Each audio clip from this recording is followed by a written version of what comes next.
Commissioner Allen, Here. Commissioner Freeman, Here. Commissioner Guyer, Present. Commissioner Hartman, Here. Commissioner Nelson, Here. Commissioner Osborne, Here. Commissioner Patino, Here. Commissioner Richardson, Here. Commissioner Stark, Here. and Commissioner Williams. Here. Thank you. Quorum being present at this time, please stand and join the commission in pledging allegiance to the flag. Ready? Begin. I pledge allegiance to the flag of the United States of America and to the republic for which it stands, one nation, under God, indivisible, with liberty and justice for all.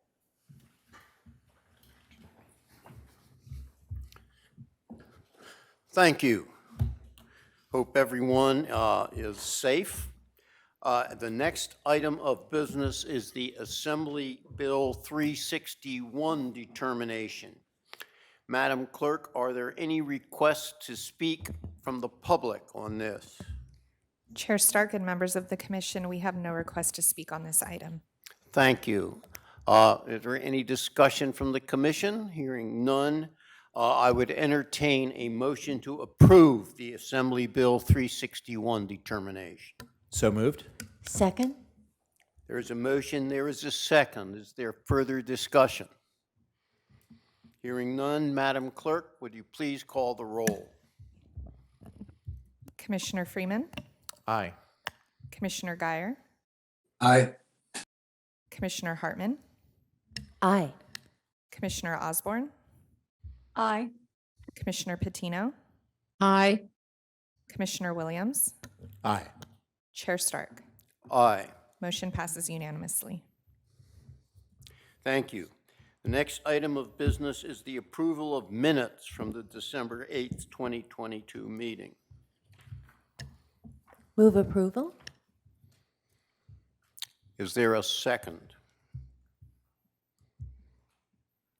Any discussion? Was there a second? I'll second, just in case. Thank you. There's a motion and a second. Madam Clerk, please call the roll. Commissioner Freeman, Aye. Commissioner Guyer, Aye. Commissioner Hartman, Aye. Commissioner Osborne, Abstain. Commissioner Patino, Abstain. Commissioner Williams, Aye. Chair Stark. Aye. Motion passes with 2 abstentions. Thank you. The next item of business is administering the oath of office to our newly appointed city members, Commissioners Alice Patino and Janelle Osborne. Madam Clerk, are there any requests to speak from the public? Chair Stark and members of the commission, we have no request to speak on this item. Thank you. Madam Clerk, will you please administer the oath of office to our new commissioners? If I can please have our 2 commissioners in Santa Maria stand and raise your right hand. And please repeat after me. I, and please state your name, I, Janelle Osborne, Alice Patino. do solemnly affirm do solemnly affirm that I will support and defend that I will support and defend the Constitution of the United States the Constitution of the United States, and the Constitution of the State of California the Constitution of the State of California, against all enemies, foreign and domestic, against all enemies, foreign and domestic, that I will bear true faith and allegiance that I will bear true faith and allegiance to the Constitution of the United States to the Constitution of the United States and the Constitution of the State of California, and the Constitution of the State of California, that I take this obligation freely that I take this obligation freely without any mental reservation or purpose of evasion, without any mental reservation or purpose of evasion, and that I will well and faithfully discharge and that I will well and faithfully discharge the duties upon which I am about to enter. the duties with which I'm about to enter. to enter. Congratulations, and thank you, new commissioners. Thank you, and welcome to LAFCO. And now is the time for public comment. Madam Clerk, this is the time for the members of the public to speak on items that are not on the agenda. Are there any requests to speak on items not on the agenda? Chair Stark and members of the commission, we have no request to speak under general public comment. Thank you. That concludes the public comment period. The next item of business is the approval of the consent calendar. Would any commissioners like to pull an item from the consent calendar?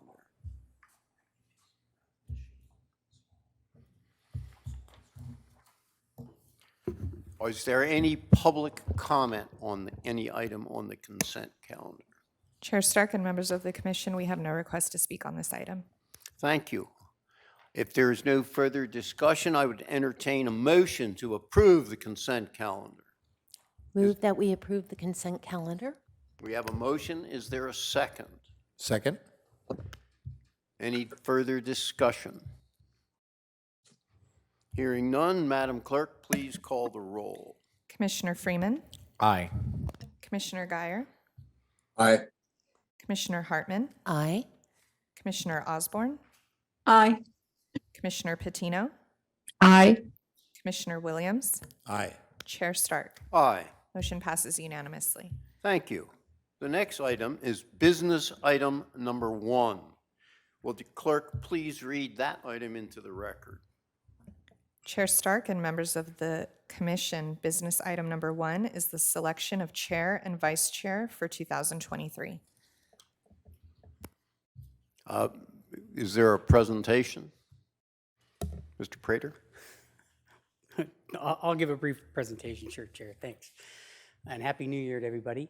So traditionally, there's a rolling chair nomination where vice chair becomes chair, and the next available vice chair is in a rotational with the special district member being nominated from that category.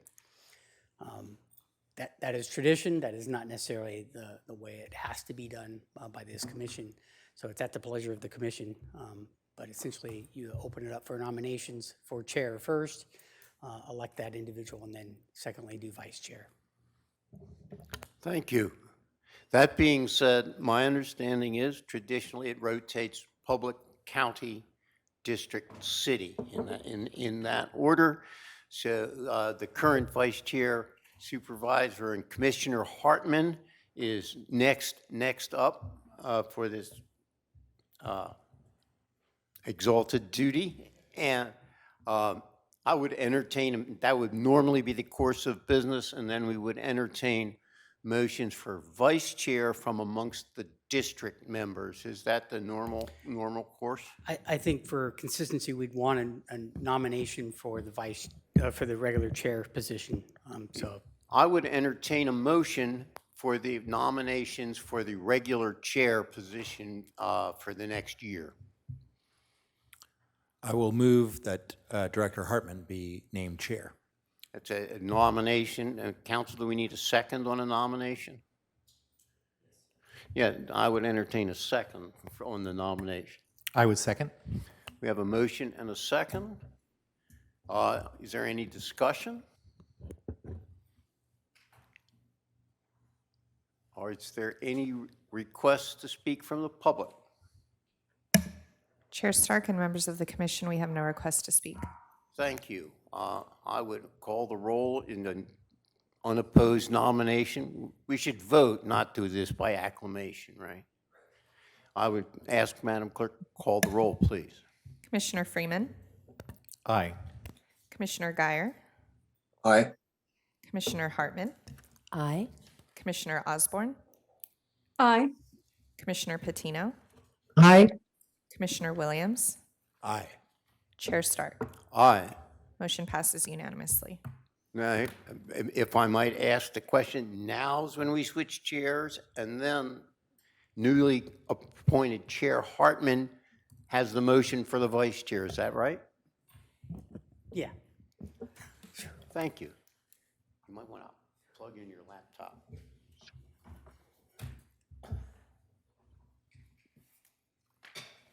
This is mine. That's for you.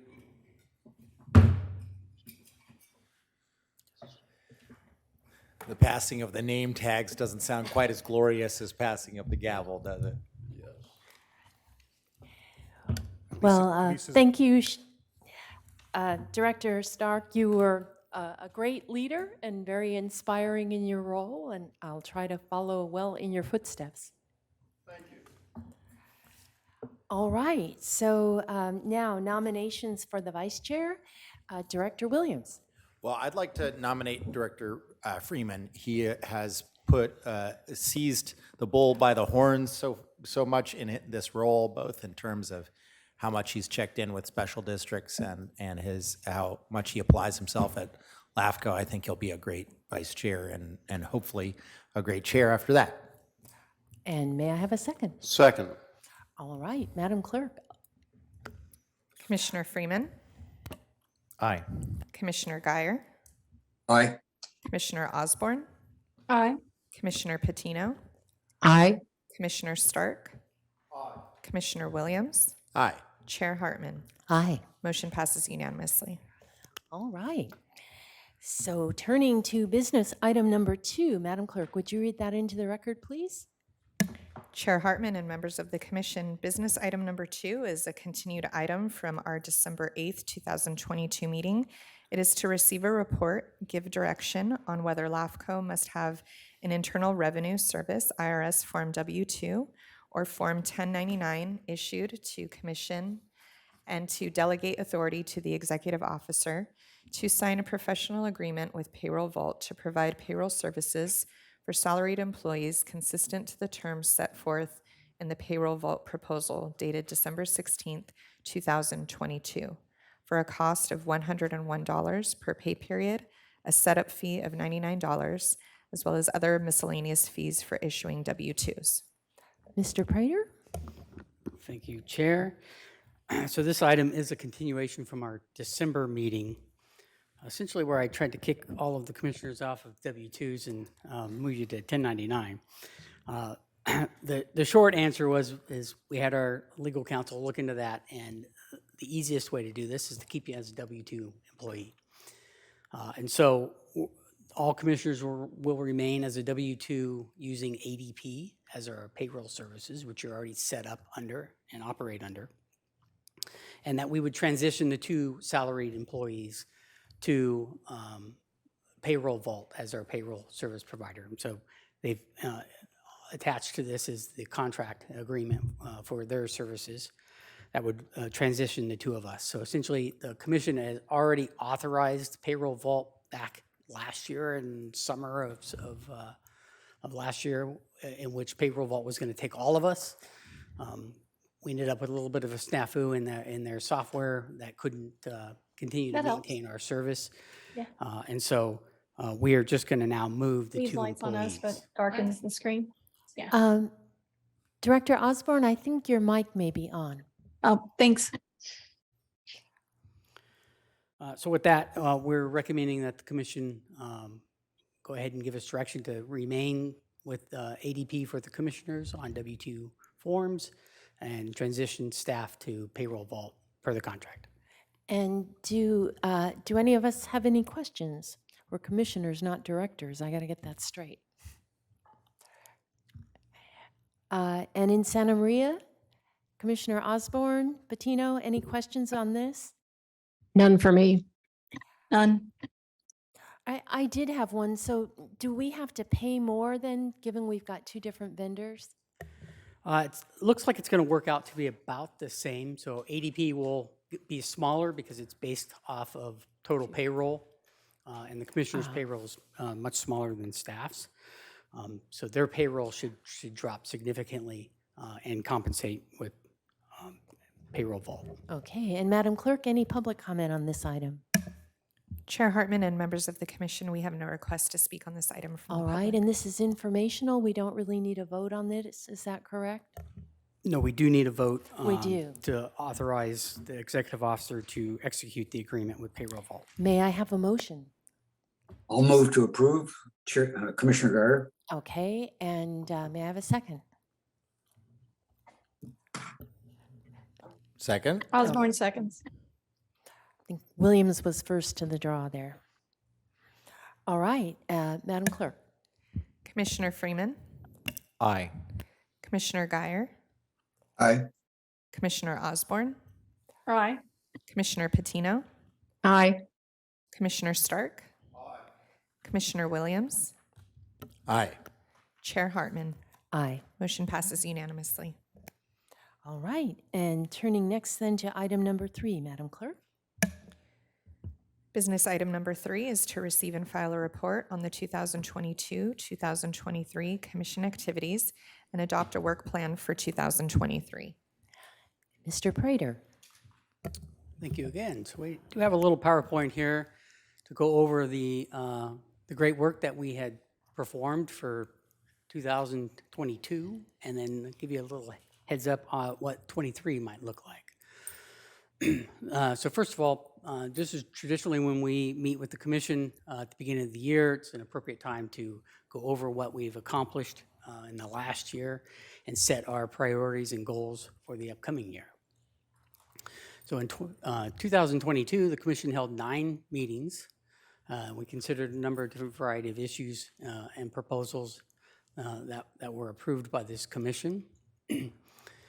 In addition, staff itself has attended numerous meetings that covered a variety of topics, meeting with our member agencies, their boards of direction of decision makers as items came about throughout the year. And this report documents all the activities that we kind of conducted throughout the year and goes through each month by month and shows the type of activities that were on your agenda. So before we get into that, many thank yous, obviously, to all of the county departments that assist us, all of our cities and special districts. For without them, likely much of the municipal service review work that we conduct just cannot be done as efficient without their involvement. And obviously, we like to thank our own staff here, because without them, we can't really get all of this work done and continue to hold productive meetings. So thank you to our legal counsel here, Bill Dillon, our analyst clerk, Natasha Carvajal, and we're also thanking Jacqueline Alexander, as she played a big part in the last part of the role as we transitioned with our employee. So with that, we've looked at 7 applications. A couple of them had spheres of influence amendments along with their annexation request. Generally kind of throughout, mostly in South County. There was a couple of, one in North County and one in Santa Ynez that we considered. All of those were approved. They have been processed and sent off to the state for completion of their annexation. So they're all in good shape. Other highlights include, obviously, the big undertaking, which is the water, wastewater, stormwater municipal service review that we are undertaking. We are about to wrap that up as far as a public review draft. Likely to bring that back to the commission in March for release, for a 30-day release, and hopefully adoption in April. And so we're largely through that. We had a city selection process that appointed our 2 new members to our commission. So we thank the selection committee for their work there. They're not quite done yet, as we have another vacancy that came due. And so they were anticipated to meet again in February 16th to make another selection to fill that seat. We also monitor much of the state legislation that goes on.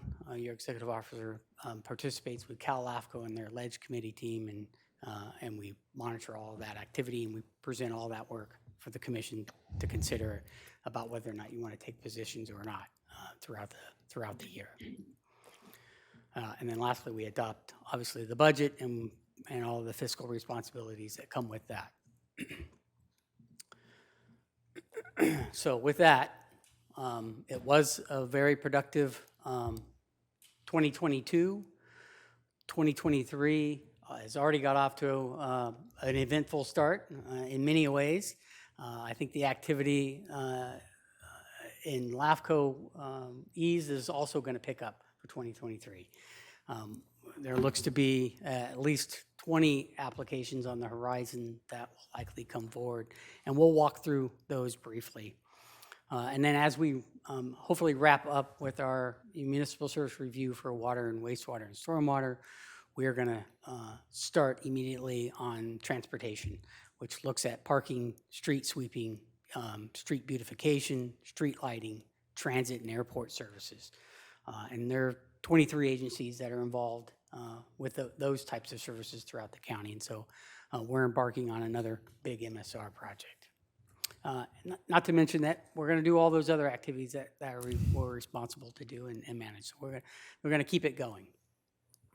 So I apologize for this slide. Normally that list is a little smaller and the font can be a little bit bigger, but we are getting quite the list of potential applications that are coming in. The first 6 are already in, and so we're currently working on those. We're hoping to get many of those done. The next 4 or 5 are likely to come within this first quarter, I would anticipate. And then as we get further down the list, they're a little bit more suspect as to their timing of what might happen. And I will note that this list does not really contemplate the activity that might come out of the adoption of our service review plan as we amend spheres of influence within that document. That will likely trigger the need for maybe some new annexation or reorganization request coming on the heels of that adoption. So I'm happy to talk about any one of these projects that are on the radar in kind of a little more detail of where they're at. And Director Nelson does have a question. Yes, thank you, Chair Hartman. I see, I counted, I think my eyes are good enough to see number 6 being Richards Ranch. Is that application in fact in? Oh, top 5. Top 5. 6 isn't. Richards Ranch, we are working on the environmental review. The city of Santa Maria has not gone through an adoption yet or applied for that annexation. We are anticipating that, though, within this year. Thank you. And any questions from Santa Maria? None. Okay, and Commissioner Freeman. The latent powers and sphere expansion of for Santa Rita Hills CSD is what vague is with respect to sphere expansion. Is there any specific areas or? Yeah. So the district, when it can get itself organized and functioning, they currently do not have enough board members to take any motions or actions, and so that project has stalled as a result of that. But essentially what they're looking for is a sphere expansion into what they have deemed their MOA road leading into their community, into their boundary, that they'd like to get that road functioning so that they can get service to that so that they can build out the rest of the development. Thank you. And Commissioner Guyer, just checking in with you. Any questions? No, thank you. All right. Is that, are you still have more on your report? One last slide, which is just a quick look ahead at the next few months. Obviously, we're in January. February, we are trying to isolate that meeting for the Bailey Avenue Sphere expansion request. Unfortunately, I will have to also include the Richards Ranch EIR comments on that one because the deadline to get back to the city would be February 6th. So we will amend or add on to our agenda for that item as well. And then March is anticipated to be a fairly large agenda date where we are releasing the water and sewer MSR, talk about some significant policy issues that have come out of that study. and look at the 42 different study areas that are under view and the recommendations that are made, that made the cut as to being amended. And we are also launching and initiating our transportation MSR. So the two big MSR items on that particular item. And then we think we're going to have 2 of the 4 annexation requests primed and ready for that. Likely Beach Club and Arboleda will come due. I think they're making their way through the hoops. Those are both in South County area. And then we have Key Site 2 and Lucky Lane. Those likely will come probably in April. I'll probably push those to April. There be a North County meeting that we'll have. There are more North County issues, so we can tag that with them and hopefully align that. And then again, April starts our budget processing. It's a 2-stage process, doing a proposed preliminary budget, followed by a final budget, and any reports that come out of that. So pretty hit the ground running of the year for this commission. So with that, that concludes our presentation. If there are any other questions, Chair Hartman? Commission. Sure. Commissioner Nelson. Yes, thank you. I'm really concerned about that February 2nd meeting with the comments necessary for Richards Ranch as well as the Bailey Avenue Sphere of Influence. Is it possible for LAFCO to ask the city to extend the comment period on that EIR so to give LAFCO adequate time to discuss our comments? Chair, through the chair, Commissioner Nelson, we can ask.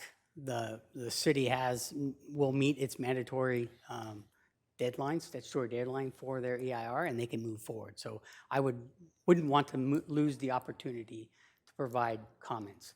Staff can provide the comments outside of the commission if you would prefer, and bring that item back just to let the commission understand where we sit.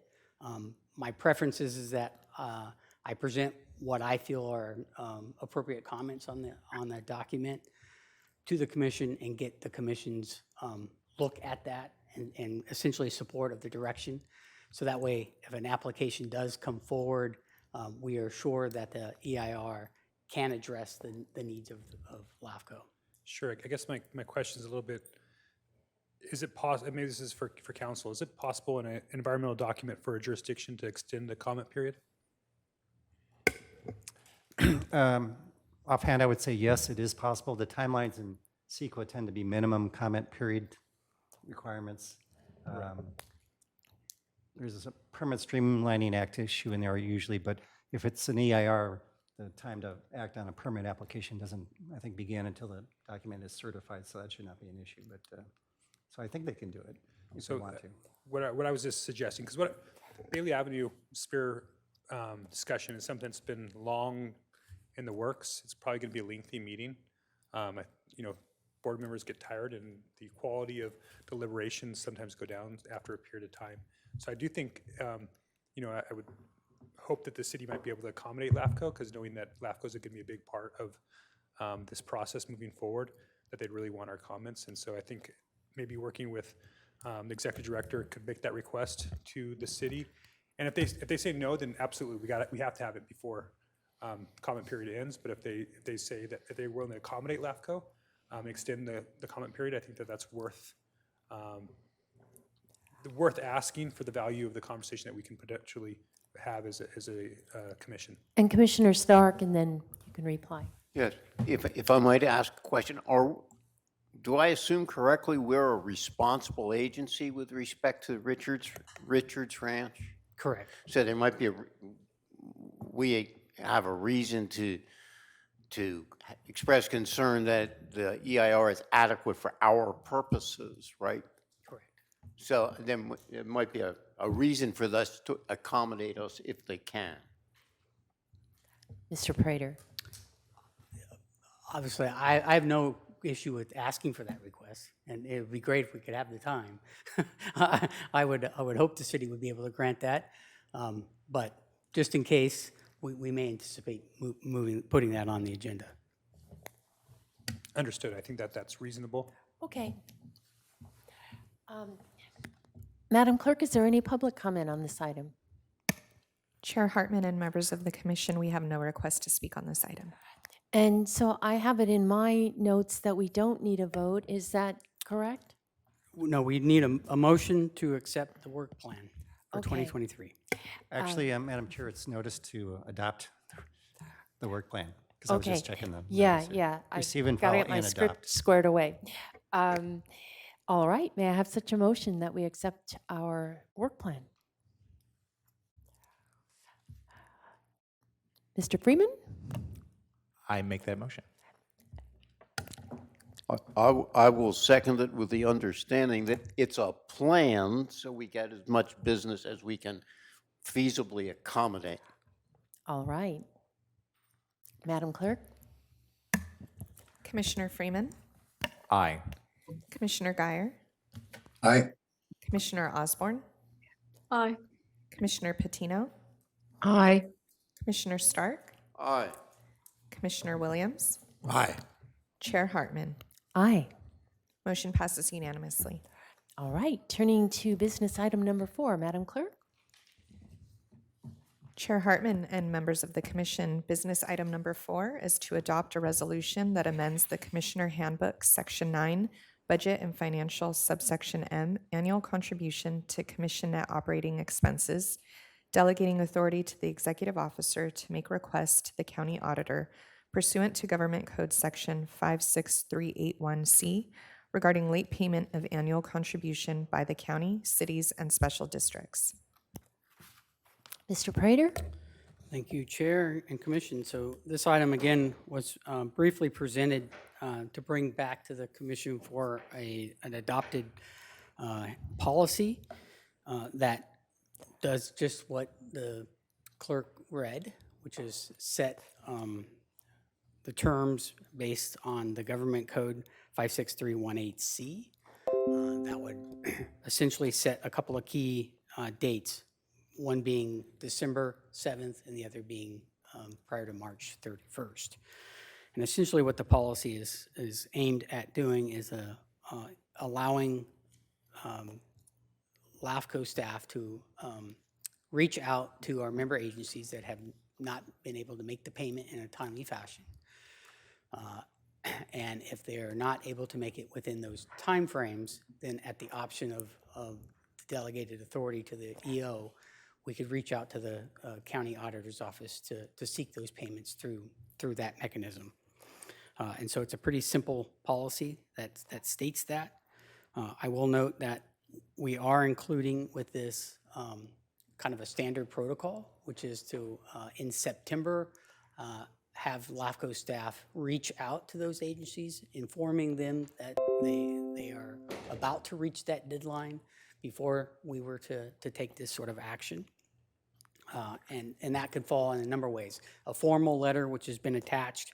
I'm not opposed to reaching out by phone or email in some form or fashion, just to let them know, give them a chance, because they may just need to be reminded that they need to make their payment. And so that's a sample that's been provided in your report here. And then ultimately, the policy, I don't anticipate going into effect till next budget year. And realistically, I don't anticipate trying to use this hammer, if you will, on the members anytime soon. I mean, this is a last-ditch effort to make sure that we can get that done. And I would anticipate that even all of next year would be kind of a trial error to allow them at least a year a notice of getting adopted to what this policy means and how to operate within that policy. And so that's my recommendation with this policy. If you have any questions about that, I'm happy to answer any. Commissioner Freeman? In the status quo, are you reaching out to districts who are in arrears, as it were, and they just are ignoring the requests? Or without this policy change, is there actually no procedure internally for us to be reaching out at all? No, we can reach out without this policy. I have not reached out yet to the members. I have just been too busy to do it. Essentially, that's flat the answer. But what I had learned in my last 2 years of being in this seat, was that it's been a challenge and it has taken a lot of hours. And I'm kind of don't really want to be the bill collector person. I want to be able to do all other LAFCO material. But there is a necessity at times. And so I'm willing to do that. I'm willing to reach out and try to, and make sure that they can make their payment. But as far as our spreadsheet from November's deadline, we had 12 outstanding members. Those 12 still are existent. They still are outstanding. Oh, Commissioner Stark. If I may ask a question of our EO, am I to assume correctly that at present, you could ask the auditor, but what you're proposing makes it official LAFCO policy that you've got a process to follow, including the auditor? Or to the other hand, do we need this policy to ask the auditor? That's a good question. So through the chair, the answer to that is I would need the commission as a whole to request that of the auditor as the law is written, as 56381C is written. Our policy allows the delegation to the EO to do that.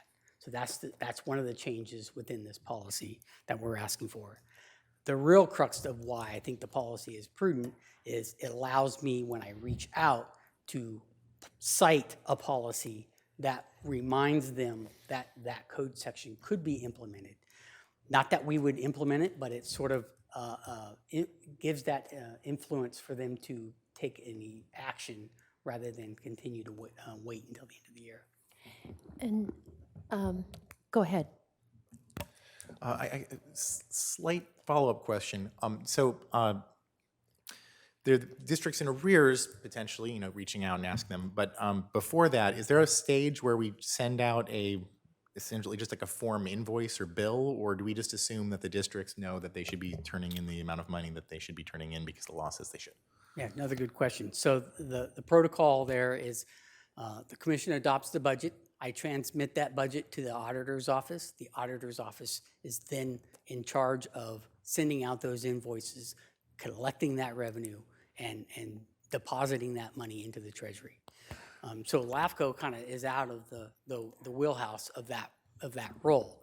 It gets turned over to the auditor's office, and the auditor does send out a bill. They sent out a bill in August of this year that reminded them that they had 60 days to make that payment. And you have verified that people have received that from the auditor? That's the verification that I ask when I reached out to the auditor's office of the list of those that have made their payments, and they send me the spreadsheet of who's still out due. That answer your question? That does. I mean, now I'm continuing to forward. So I believe my district was on that list from last time, and at the time I actually reached out to our general manager and I had asked about it, and he said, "I don't think we've received an invoice." So I did it again just now, just to see, like, have we paid our LAFCO dues? And he says, "I don't believe we've received a bill." So now I'm forwarding through to him that supposedly we would have gotten a bill in August from the auditor, and so I'm trying to figure out what's going on with that, but. Yeah, it does seem worthwhile to see if there is a glitch here. I wonder, is it possible for the auditor to copy you on what's sent? They did copy me this year. Okay. They hadn't in years past, but this year they did copy me, and I could go back and look to see if who all got added to that chain. And they get it first class mail or email that- or how? I believe this year, from what I know, it was all sent electronically. Okay, yeah, it could be sitting in spam somewhere. Chair Hartman, Oh, yes. Commissioner Chair Guyer. Guyer, yeah. Yeah, I think the policy is a good step forward. I am very concerned about the AR list that was provided at our last meeting. My district was on that. I got on the phone during the meeting. I called the district. They checked real quick, and in fact, our district had paid. So the list that you got from the auditor controller, I don't think is really accurate. It sounds like other districts have had trouble with it. That section of the process, I really think needs to be looked at. And rather than rely on the auditor controller to send a bill out, I would much rather have, it's our budget, it's our assessment to the district, cities, and county. I think we should be sending the bills out so that we know, in fact, the people get it. Thank you. Mr. Prater, it is the auditor, though, that makes the calculation, or do you send the calculation to the auditor of what's owing? So the Cortese-Knox-Hertzberg Act lays out that process. So we would have to change the Cortese-Knox if we wanted to be the person that sends out the bill, first and foremost. And it also stipulates how that invoice is to be calculated. And that is the auditor's office uses the state controller's revenue information that the state controller puts together. And that's how the bill is derived, Right. based on a percentage flow of that. So the auditor has to do that calculation, and this process is defined by the act, and so we need to go along with that. Well, it sounds like there may be some issues with the auditor. I mean, if it's sent out electronically, it may not, it may be in spam. And it also sounds like we may not be getting current reports. So I think, we need to keep massaging this process. But I agree with Commissioner Geyer that this is and Commissioner Stark, I guess, that this is a good step in the right direction. And you're planning, Mr. Prater, to kind of take a year to introduce this. So maybe that'll give us an option to see whether we need to make additional tweaks or not. Chair Hartman, Yes. Commissioner Geyer again. I think the policy is a good step forward. This is a good learning process for the commission. I would like to see the possibility of at least quarterly, if not at every meeting, and have an AR report included with our financials. Mr. Prater, do you need a little minute to think about that? Or No, I can ask that request, and I was just going to offer that I will continue to work with the auditor's office and their staff and try to fine tune the process a bit so that we are sure that we are getting timely invoices sent and that we have a mechanism to make sure that they're being received, and looking at where we're at within payment of that. And making sure we're on track. and would you be willing to report on that quarterly, or? We can attempt to look at that as quarterly. I hate to commit to it perpetually, only because of the time consumption that is involved and whether or not we would make certain meeting dates. I think once the policy is probably in place, we'll likely see an improvement, and we can put this issue kind of past this. Okay, but at least for the time being, you'll report on that and we can track it. Yeah, and see if and it's I'll going report back at our third quarter budget and where we're at revenue-wise from our member agencies. down. Okay, so let's see, public comment on this? Chair Hartman and members of the commission, we have no request to speak on this item. And in Santa Maria, was there any additional comments? No. Thank you. So I guess we need a motion to adopt the resolution. And may I? I'll move it. I will second. All right. I think it was Commissioner Geyer who Yes. got the motion. All right, Madam Clerk. Commissioner Freeman, Aye. Commissioner Geyer, Aye. Commissioner Osborne, Aye. Commissioner Patino, Aye. Commissioner Stark, Aye. Commissioner Williams, Aye. Chair Hartman. Aye. Motion passes unanimously. So that concludes our business items. So information item number 1, Madam Clerk. Chair Hartman and members of the commission, information item number 1 is to receive an update from LAFCO 2023 calendar of events and quarterly newsletter. All right, Mr. Prater. Okay, attached to your packet here is the LAFCO quarterly report and their calendar of events.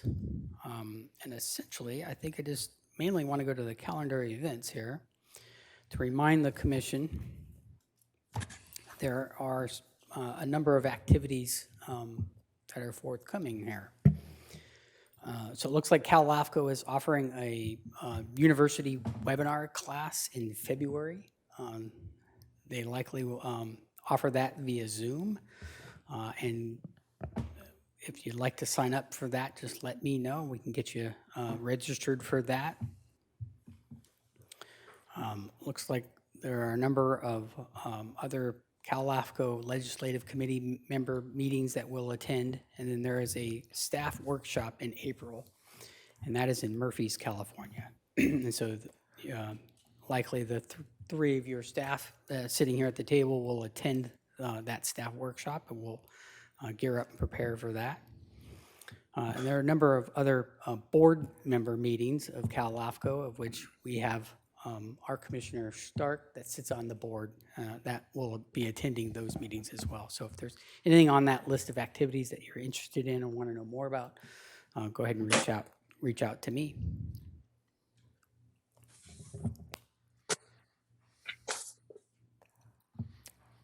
And that's it for that item? Yeah, All right. Commissioner Stark. Yeah, I just want to point out, I guess, honored with being on the Cal LAFCO board, probably ought to point out to the new commissioners, if you check the Cal LAFCO website, there's a whole bunch of material that's available online, I think much of which is specifically designed for new commissioners, and I think you can click into it as you want, and they're pretty friendly up in Cal LAFCO, even though they're looking for a new office, I think. But they're quite responsive. Anyway, they're happy to help you. And thank you for serving. Madam Clerk, is there any public comment on this item?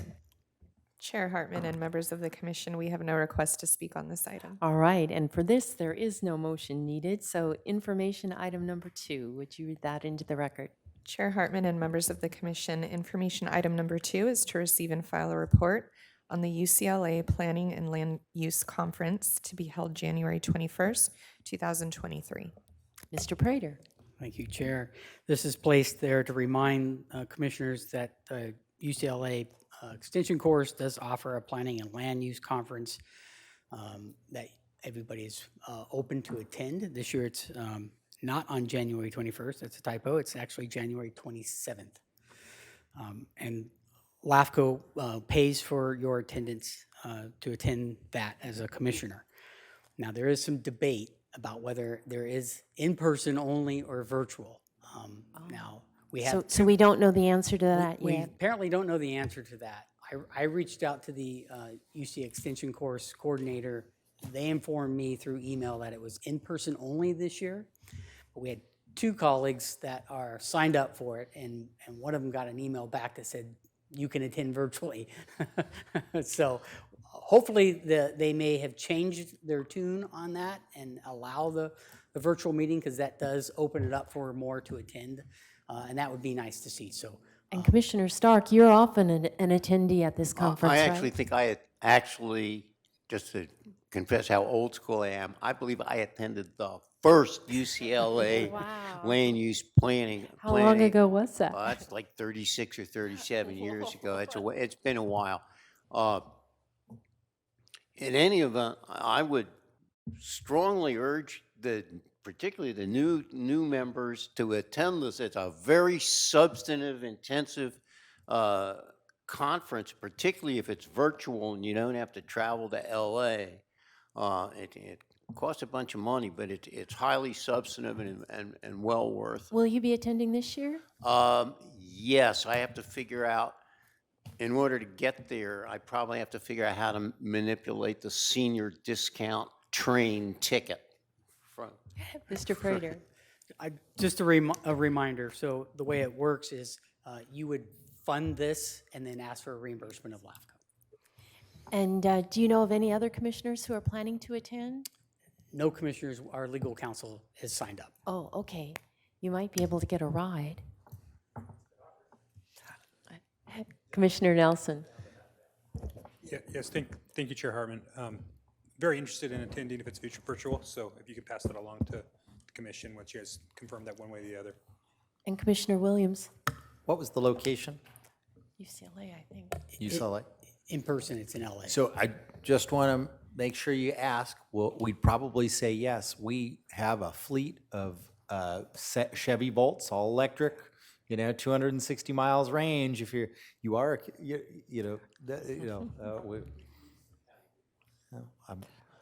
could probably ask. It'll get you to LA, but Maybe, not back. maybe you could credit it from our dues. Okay, I think that, Sure. yes. Mr. Hartman, that's Yes. Commissioner Guy. I have to leave, and Commissioner Allen is going to take over my position. Wonderful. Well, thank you, and welcome, Commissioner Allen. We're glad to have you participating. So let's see. There was no public comment on that item, and we don't need a vote, so we just hope people will go because it's a really edifying conference. So the next is information item number 3, Madam Clerk.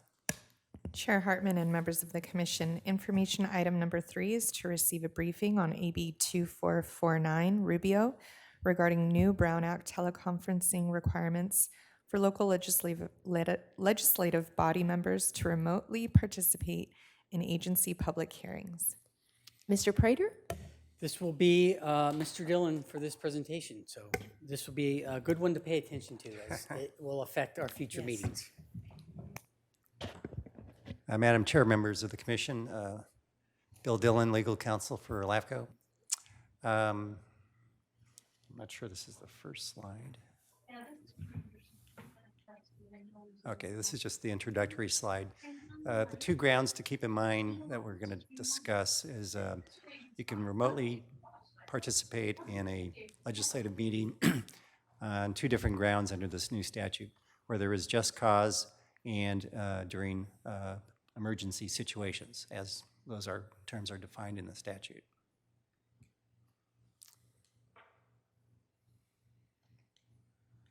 Okay, I'm a rookie at doing these PowerPoints, obviously. There we go. So background, generally remote participation has been allowed for quite a few years. All of the provisions for remote participation, including AB 361 and now AB 2449, as well as our traditional provisions, are in Government Code Section 54953. So prior to AB 2449 being adopted, there is, of course, what I term the traditional provisions for remote participation, which have been around for many, many years. Those are the provisions that allow us and other bodies, especially the Board of Supervisors, APCD, and SBCAG, all have an arrangement where they use the county Board of Supervisors hearing facilities here in Santa Barbara and in Santa Maria at the Betaravia Government Center. If properly agendized, then you can participate in any of those agency meetings by either coming to the Santa Barbara location or to the Santa Maria location. Just real quickly, those require that the agendas be posted at each location. And the agenda has to list each location on the agenda itself. And then remote location must be publicly accessible. And that includes a right to publicly testify at the remote location. We've occasionally expanded that to try to accommodate, a board member or a commissioner, as the case may be, to participate in a 3rd location. But when that's happened, and we had one rare one where we had a closed session that was extremely important. So we had one commissioner participate at a hotel for a long-standing vacation. He was at this hotel. So we had to post that location on the agenda. We had to have him go down to the lobby of the hotel and post it, in the lobby. And before we started the closed session, he had to also go down and ask if there was any public testimony. And so we checked off all the important marks, and I said, think about this in terms of if you ever get deposed or something of that nature, you want to be exactly correct in what you did. And so we did all that. But normally that's not what we use that traditional procedure for. And it gets to be a little awkward. AB 361, of course, we've been using. So he's in a hotel in another community. He For has to vacation. just vacation. publicly stand up in the hotel lobby and ask, is there any public testimony? Well, that could be interesting. And if there was, he was set up to do the participation in his room. He'd have to take those people up to his room, let them testify, and then he'd kick them out because it was closed session. But it can be done, but that was a lot of work. I won't mention the person, but he was good at it. AB 361, of course, we've been using that every month for the last couple of years for declared emergencies such as the COVID-19 declaration. This law sunsets January 1st, 2024, but it's of course well anticipated that Governor Newsom's declaration for COVID is going to expire on March 1st, the end of this month. So after that, we will not be able to use AB 361 unless there is another declared emergency. So effectively, this is our last hearing under AB 361's provisions unless we have another declared emergency. I have a question for council. Sure. So am I correct that this is not limited to the specific governor's order, but applies to any declared emergency? A state emergency? That's correct. But I'd have to double check whether the language in AB 361 is limited to a pandemic or other type of flu, because they talk about, I think in that statute, social distancing and things of that nature. So this came up at lunch, and I'm not sure it would apply to a declared emergency for a fire or a flood, which are really good questions. So I'll have to Which we had on Tuesday. Board Yes. members couldn't get to the meeting, and so we had to do it remotely. But you were able to do it under 361, I assume. Yeah. Well, okay. I'll look up that. This is Commissioner Osborne. I believe there was a misstatement. The governor's COVID doesn't end till February 28th of 2023. So I think we have one more meeting. We could do it under the current rules. It would be the March meeting. Oh, that thank we you. could- Thank you, Commissioner Osborne. Good That's right. catch. Yeah, that's a good catch. And it was going to be properly noticed. I just misspoke, so thanks for that clarification. So anyway, on to AB 2449. You can participate remotely if you have just cause or emergency circumstances. So one thing to note about 2449 that makes it perhaps limiting is to invoke it, a quorum of the body must meet in person at a singular physical location. And that location has to be clearly identified on the agenda. So as an example, today we have a quorum of voting members here in Santa Barbara. If there was a request, it could have been considered. But if your quorum is split up between Santa Maria and Santa Barbara with neither location having a full in-person quorum, then as I read the statute, you could not consider a request for remote participation. Requests should be made by the individual commissioner seeking to participate remotely. The statute says typically it would be 20 words or less. The statute says the request should be made as soon as possible. And for each meeting you want to use this procedure, you have to make a separate request for that meeting. You cannot have an ongoing request for multiple meetings. So even though it gets a little redundant potentially, you have to plan on filing another request each and every time you want to use it. Now the agenda, if the request is made after posting, the legislative body may consider emergency requests pursuant to 54953.2B4. And the key thing to appreciate here is this consideration of requests after the agenda has been posted is limited to emergency requests and does not cover good cause requests. And then quite simply, if the majority approves the request, then the person may participate remotely. So what this would allow, even if it's an emergency situation and the request basically comes in maybe the day of the legislative body's meeting, you would not have to do the ex-agenda procedures or the other procedures to add an item to the agenda. Rather, the code section 54953.2 specifically allows the request to be taken up. So if I might, it's like a record, adding something to the record, you would have a motion and a vote, whether the person would be allowed to participate under Yes. the emergency provision. Yeah, I imagine the procedure would be the clerk or your executive officer would present it and say, here's the request, and you probably do that first thing before you started the meeting.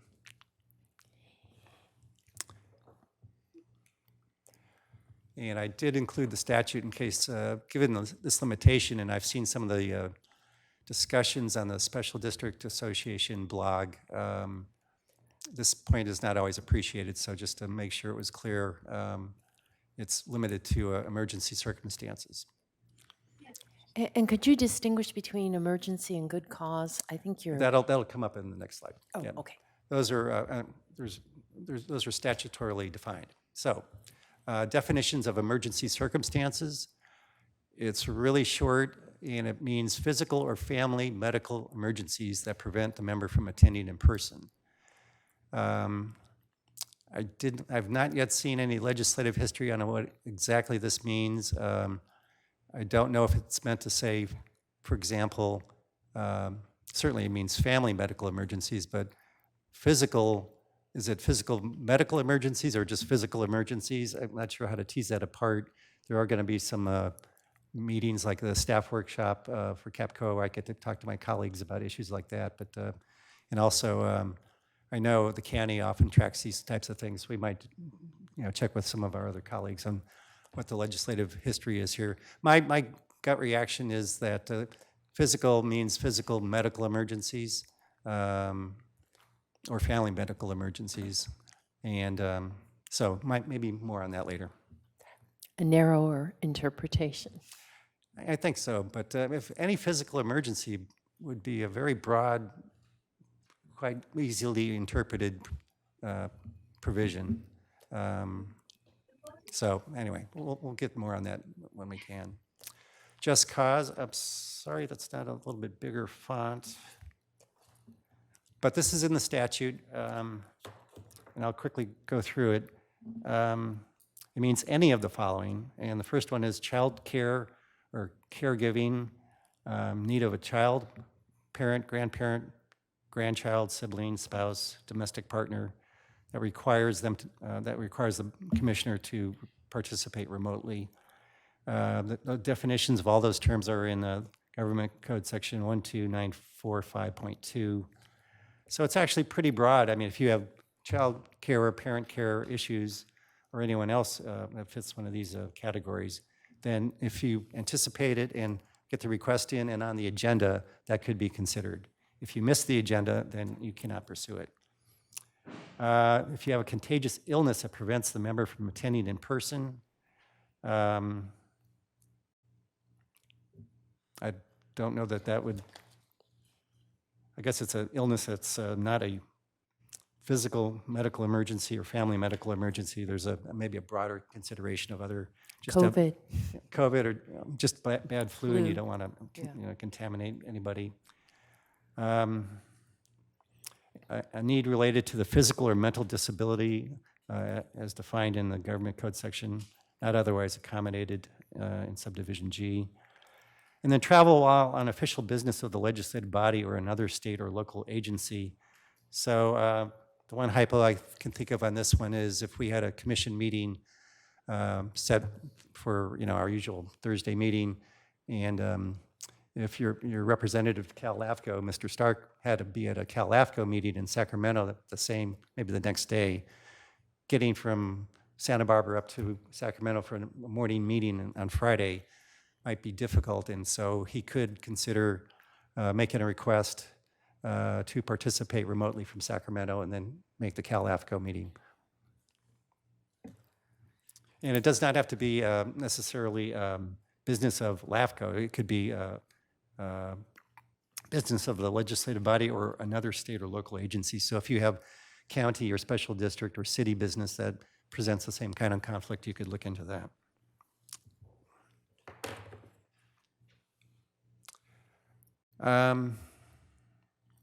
Now, there are limits on how many requests you can make. A member may not remotely participate pursuant to 2449 for a period of more than 3 consecutive months. And additionally, you may not exceed 20% of the regular meetings of the local agency within a calendar year. And keep in mind, while we potentially at LAFCO can meet 12 times, we typically meet 9 or 10 times. So that's one and maybe up to 2 per year for LAFCO. So the key here, of course, that means when you make these requests, and the final limitation is you cannot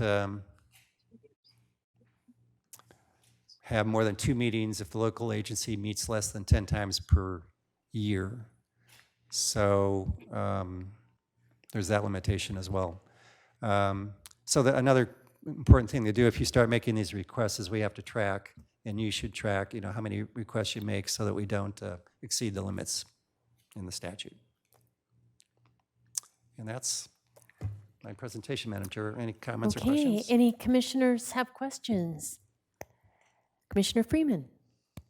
In that last case of the 10 meetings per year, way it's written, do you know if it's de facto at the end of the year, counting the number of meetings that happened, or, well, we were scheduled to have 10 meetings and then one of them got canceled, so now we're actually at 9 meetings, and the thing that everyone like suddenly everyone's calling a special meeting just because they were just hoping to prevent some. Yes. There might be a reasonable case for all of the meetings listed on our schedule of meetings, and we, of course, schedule 12 meetings every year, and then cancel if need be. So I don't think that's a bad interpretation. Otherwise, you'd be pushing the agency to hold meetings. They'd just as soon cancel for efficiency reasons. But you might want to consult your own counsel. But for LAFCO, right now I don't have an answer to that question. It did occur to me, but you can't do more than 2. The second provision, the third provision, more than 2 meetings, you can't do it more than 2 meetings if the agency meets fewer than 10 times per calendar year. I tried to reconcile that with the 20% number. So it sounds like if you don't meet enough to get, You still get 2. yeah, it's almost like they overlap. Or if you could still meet 2 times per calendar year. So it's another ambiguity in the statute that we'll explore through workshops. Mr. Starr? I don't think anybody's gone to prison for. That was my question. What are the for consequences? Skipping too many meetings. I would see this, that there's a minimum number of times you're supposed to show up, if I understand correctly, unless you got a really good excuse, which is how I sort of read it. But what if, for example, somebody did miss too many meetings and they voted, and then somebody goes back and finds it? I mean, do you have to disentangle us? I think I didn't read it that way. The way I read it was not how many meetings you attend, but how many meetings were held. So if the agency meets every month for up to 12 times a year, I think that satisfies the, sort of the But what are the denominator. consequences? Yeah, and consequences, this is part of the Brown Act, so if you violate the Brown Act, there are potential sanctions. So don't do it. Yes, Mr. Freeman. Well, but the thing that I'm trying to understand from that question is it a consequence for the commissioner maybe, but for the commission, is there some kind of consequence whereby like a vote that had happened 3 months ago, now because we cancel a meeting, suddenly somebody's going to argue that vote was invalid? And so now the commission is suddenly like, oh no, we need to have that special meeting because I want to make certain that this one commissioner that missed 3 meetings at the beginning of the year, his vote needs to count. Otherwise, we're going to end up in some legal battle later. There is remedies under the Brown Act to invalidate a vote that's been taken. So it's not done very often or not sought very often. But these are enforced, usually in my experience, by the district attorney's office. Although, sometimes parties who don't do well in front of the board or the commission in terms of the result that was, achieved, get that reversed or seek it to be reversed in a court of law. There is a provision, though, in the Brown Act that you have to request a cure before you sue an agency for a violation of the Brown Act. And then if the agency cures it, I think that moots it. So if we got possibly some objection based on a vote where it turned on, every single person being eligible to vote, and then one of those votes was potentially ineligible because it exceeded the allowed number of requests, the remedy would be, first they should request it, and then secondly, we would probably, Have that special we meeting. could have that meeting, or maybe even just cure it at the next regular meeting. But I think the courts would rather see these sorts of things addressed by the agency in a constructive way rather than, encouraging the DA to, haul us across the street. So. And in Santa Maria, are there any questions, observations, comments? Lots of observations, not going to make the comments. All right, thank you. And is there any public comment on this item? Chair Hartman and members of the commission, we have no public comment on this item. And Director Stark, did you have anything more? No, I don't. Okay, so I guess the takeaway is we've got to have at least 4 people at every a quorum at every where the meeting is designated to take place. And I guess the clerk, you track that ahead of time so we know who's coming. All right, we don't need a motion on this item. Commissioner announcements. Does anyone have anything they want to report about their jurisdiction, about any items that you'd like to see on future agendas for LAFCO? All right. Mr. Prater, do you have any final comments for us? Yes, just please don't miss no more than 2 meetings. It makes it easy for us. No, the last comment I wanted to make was just acknowledgement that in order for our 2 new commissioners to be sworn in today, we had a little ceremony in which we authorized our clerk to be able to exercise that activity, and that's in effect until we deemed otherwise. So Okay. with that, we have no other comment. All right. With that, we're adjourned to Thursday, February 2nd, 2023, 1 o'clock in Santa Maria. We need 4 people there.